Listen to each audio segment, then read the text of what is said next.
मनोज जरांगे जर म्हणत असतील की आम्हाला निवडणुकीसाठी राजकीय आरक्षण नको, शिक्षण आणि नोकऱ्यांसाठी आरक्षण हवं, तर मग केंद्र आणि राज्य सरकारकडून आर्थिक मागास प्रवर्गासाठी 10% लाभ आधीच मराठा समाज घेत आहे, मग हा खटाटोप कशाला, असा सवाल राष्ट्रीय ओबीसी महासंघाचे अध्यक्ष मनोज जरांगेंना त्यांनी केलेला आहे। सरकार मनोज जरांगेंच्या दबावानुसार निर्णय घेणार असेल तर ओबीसी समाजही रस्त्यावर उतरेल, असा इशारा राष्ट्रीय ओबीसी महासंघाने दिला आहे। बबनराव तायवाडे यांनी हा मोठा इशारा दिलेला आहे। मागास प्रवर्गासाठी जर मदत मिळत असेल तर अशा रीतीनं जरांगे का दबाव आणण्याचा प्रयत्न करतायत, असा सवाल त्यांनी उपस्थित केला आहे। मनोज जरांगेंचं असं म्हणणं आहे की आम्हाला ओबीसीतलं राजकीय आरक्षण नको, आमच्या गरीब मराठा मुलांसाठी शिक्षण नोकरी यासाठी आरक्षण पाहिजे। शेवटी विषय हाच आहे की त्यांची ही भूमिका संवैधानिकदृष्ट्या आणि कायदेशीरदृष्ट्या योग्य वाटते का?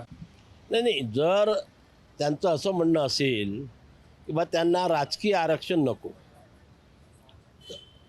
शैक्षणिक क्षेत्रामध्ये आणि इतर क्षेत्रामध्ये 10% ACBCचं आरक्षण राज्य सरकारने दिलेलं आहे आणि त्याचा फायदा ते घेत आहेत, मग दुसरं आरक्षण कोणतं हवं आहे? 29 ऑगस्टपासून जी आरपारच्या लढाईची त्यांची जी भाषा आहे हे कशासाठी आहे ते तर आम्हाला कळत नाही। ते सांगू शकतील की कशा करता आहे, कारण आता जसं आपण विचारलं, मी सांगितलं की 10% ACBCचं आरक्षण त्यांना मिळालेलं आहे काय, मग आता हे पुन्हा आरपार कशा करतात? सरकार आमच्या संविधानिक अधिकाराला किंवा आरक्षणाला धक्का लावण्याच्या किंवा ते कमी करण्याच्या मानसिकतेमध्ये किंवा याच्यामध्ये आहे काय, याच्याकडे आमचं लक्ष असते। आणि असं ज्या दिवशी आमच्या लक्षामध्ये येईल त्या दिवशी या आता राज्यातीलच नव्हे तर देशातील ओबीसी रस्त्यावरती येऊन या ओबीसीच्या संविधानिक अधिकाराला आणि आरक्षणाला धक्का लागू देणार नाही। कोणकोणते महत्त्वाचे ठराव पारित झाले आणि कशा प्रकारे कोणाकोणाला पाठवले जाणार? बेंगलोर येथे 11वं अधिवेशन संपन्न झालं आणि या अधिवेशनामध्ये ह्या 26 ठराव पारित झालेले आहे।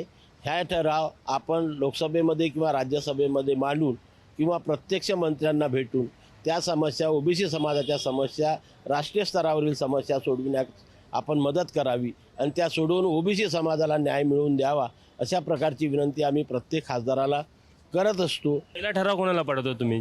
पहिला राष्ट्रपती, नंतर पंतप्रधान, नंतर गृहमंत्री आणि नंतर सामाजिक न्यायमंत्री, हा क्रम ठरलेला असतो।